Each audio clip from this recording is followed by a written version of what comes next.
This is happiness, to be everything at once. Be unblinded, be unlearned, be unbridled and unburned.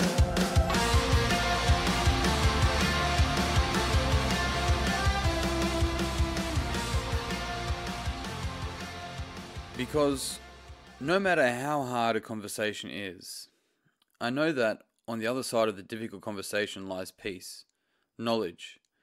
An answer is delivered, character is revealed, truces are formed, misunderstandings are resolved. Freedom lies across the field of the difficult conversation, and the more difficult the conversation, the greater the freedom. This is a quote by Shonda Rhimes, I believe. Yeah, something that occurred to me a number of years ago now was understanding that the more difficult conversations we have, the less difficult conversations we have, right? The more awkward conversations we have, the less awkward conversations we have. And I'll expand on that in just a moment, but if we have this sensation that we should have a conversation, but we haven't orchestrated it perfectly in our heads yet, then we're going to be like bitterly disappointed when we actually have the conversation and realize that having a perfectly choreographed response to reality as the person will respond as they respond in their state and their emotional and physiological state is going to leave you sort of very vulnerable to being exposed, right? So this is why when we do have this sensation that I should talk about this with someone, that it's worth bringing up, and sooner rather than later, and understanding that on the other side of fear lies freedom. Have you ever realized sometimes where you've been meaning to have a conversation and you're like driving and you just continue to have this fucking conversation with the person that's currently annoying you or frustrating you, or you don't understand what's going on, and so that leaves you in some sort of negative emotional state, right? And you're like, oh, I'm not ready to have the conversation yet, but you see, the thing is that you already are having the conversation. You're already going through the pain of the conversation. And you don't even know how I know how they're going to respond. But you don't know how they're going to respond, because there have been times, and this is for all of us, where we thought someone's going to respond like poorly, like really bad, and it was going to be a really bad, shitty experience. And the person just goes, oh, okay, I understand. And just was very caring and compassionate and made us probably feel like a fool to some degree. We can't control reality. We aren't able to predict and control. We can try, but we can't able to predict or control somebody else's response.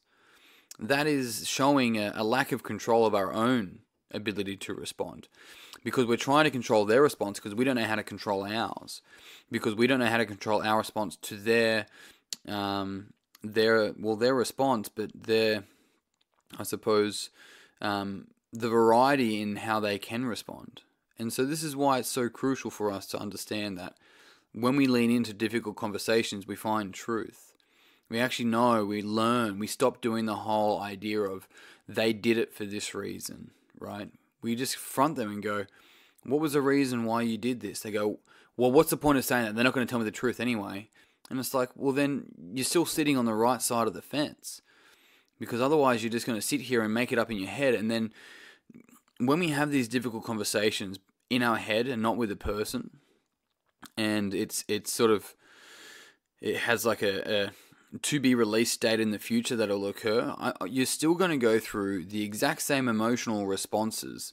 So this is what happens. We're thinking about the future, right? This is why we go, oh, speaking to this person gives me anxiety. It's like, well, that's not possible. You're having an anxious response in your thoughts about speaking to this person. And what happens, right, is that we build up this idea, this conversation that we're going to have with this person, and we're trying to orchestrate how we think we should have it and how they're going to respond. And then we get anxious about it, because what we're doing is we're bringing all those feelings about that moment to the present moment. And we're not even getting anxious about the current moment, about reality, about now, right? We're getting anxious about something that may never happen and we aren't actually in control of. And so this is where a lot of our anxiety can actually come from. And this is why it's so crucial for us to learn to have the difficult conversations and continue to have the difficult conversations. Otherwise, these difficult conversations are end up being like open internet tabs on your browser, right? And you just keep on having all these tabs, and It's like slowing down your bandwidth, it's slowing down your downloads, it's slowing down your computer's RAM, it's slowing all that shit down, but you just ignore it. You're like, oh, it'll all work out. It will, it will end up speeding up at some point, or it'll finish downloading, or whatever the case. Or I'll just ignore it and it'll go away. It's like you have to fucking grow up and learn to have the difficult conversation and close the tab. Close the fucking tab. Because it gives you peace, right? And peace is here. Peace is now. Peace is in the moment. And that's interesting because a lot of people confuse happiness with excitement. They think happiness, like, I'm really happy, like I'm really pumped for the future. I'm really happy right now. And it's actually excitement. It's often an anticipation for the next moment, right? But the thing is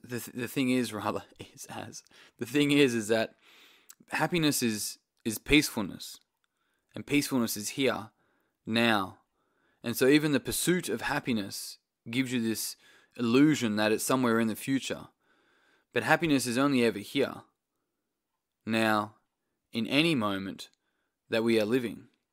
Because that's where peace can exist. But you can bring anything to any moment. You can bring peace, you can bring war, you can bring anxiousness, you can bring happiness, you can bring excitement, you can bring anything. And if you're not careful, you will let your thoughts run you, and you won't run your thoughts. It doesn't mean that you won't have thoughts come up. This is where a lot of people get mistaken. They go, maybe I should pull this apart more in a different podcast, right? Let me know if you want that. But these thoughts come up, I want to stop having these thoughts. It's like, well, you're not going to stop having these fucking negative thoughts, right? What you need to stop doing is identifying as them.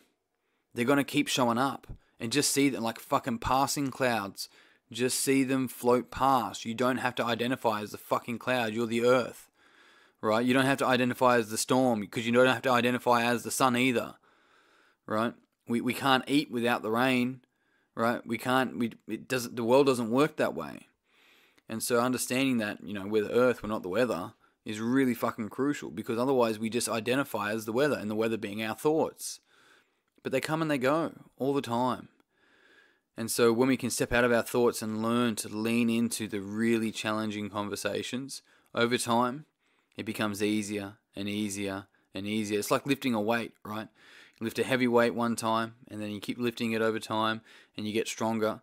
And over time, the weight that you thought was just so like immovable becomes your warm-up. And it's the same thing with conversations. So you just start with a conversation that will stretch you a little bit, that'll make you feel a little bit uncomfortable, that'll make you feel a little bit difficult. Don't shy away from things that will fucking challenge you, because it makes you weak. It makes all of us weak. When you shy away from something that's going to challenge you and make you stronger, it makes me weak. It makes all of us weak. It makes us all weak, because then what happens is that we are promoting that on a larger scale. We are breathing energy into this weakness that is avoiding things that are challenging and difficult, but we cannot grow without things that are challenging and difficult. We cannot grow, we cannot give, we cannot love. We cannot do any of those things without its pure opposite, which is the challenge. And it's moving through that challenge. And in order to move through that challenge, we must face it and have the difficult conversation. And on that note, team, I'm done. If you did find this podcast beneficial, it would mean the world to me if you would pass it to someone else that you think would also find it beneficial. If you haven't already, jump on Facebook, search Mood Prep Community. I'd love to see you in there as well. And this is the last day. Today is the last day to get your 2-for-1 tickets for the Mood Prep seminar as well. It's on the 21st and 22nd of September. Go to davenixon.com.au/seminars, or find on my Instagram. Otherwise, team, I'm done. Instagram's at @ddnix, by the way. Until tomorrow, peace and pizza. Kick today in the dick and slay the dragon. I'll see you soon. To be everything at once, be unblinded, be